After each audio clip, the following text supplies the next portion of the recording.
Now I'm going to show you how to calibrate the volt. Now this is set up for regular, so when I put my hand on the handle, I have access to the button with my right thumb. I also can see all my dials and settings from right here. So you're going to turn the camera away, but in line with the handle, and then calibrate it. So that's this switch right here. So you flip that up, you wait 2.5 seconds, and now it's calibrated. Now this switch is still off. This will turn the motors on. Right now it's still set to neutral balance. If I move it, it's just going to float there. And then to actually turn on the volt, you flip on the second switch, and now the volt is activated. Settings for to start out, we recommend for people is set the settings to about 40%. This will just get you kind of the hang of how the volt will work. Now I'm going to go over how each of the dials work for the volt. So if I turn here to the tilt, if I were to turn the tilt all the way down, tilt up, there's going to be almost no power going to the tilt, so you're not even going to notice anything. If anything, it acts neutral. Okay? But as I slowly turn up the tilt, the power takes over and it swings. So it's giving you a simulated drop time. The more power you add to the tilt, the faster it's going to drop. Now I'm going to change that back to 40%. Now I'm going to change dampening. So dampening is what we're used to with the pendulum action.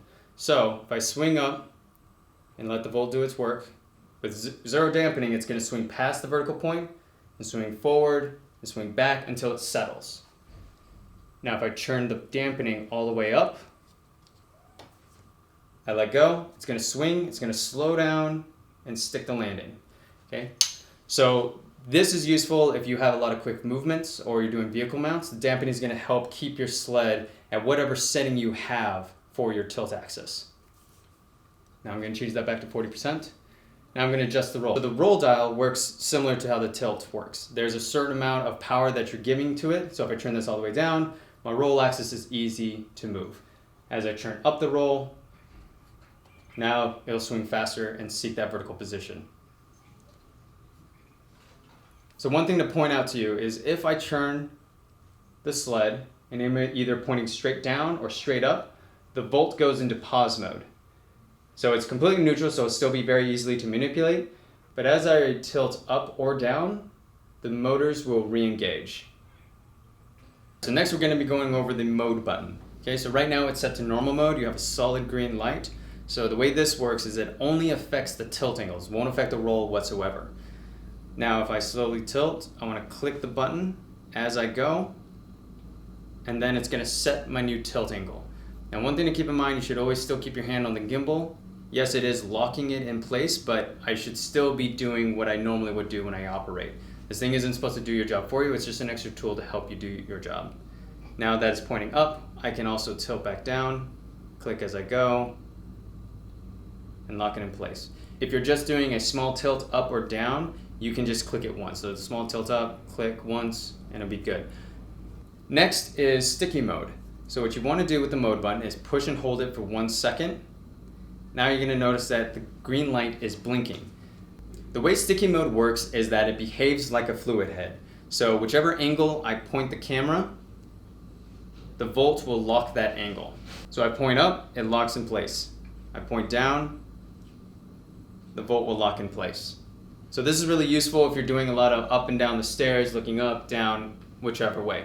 So to get out of sticky mode, you want to just press and hold the button again for 1 second, and then you're going to get a solid green light. Now whichever angle I came out of sticky mode, it's going to set for my normal mode. So if I push this out and I let go, it's going to swing back to that point. Next I'm going to go into the trim button. The trim is just for the roll.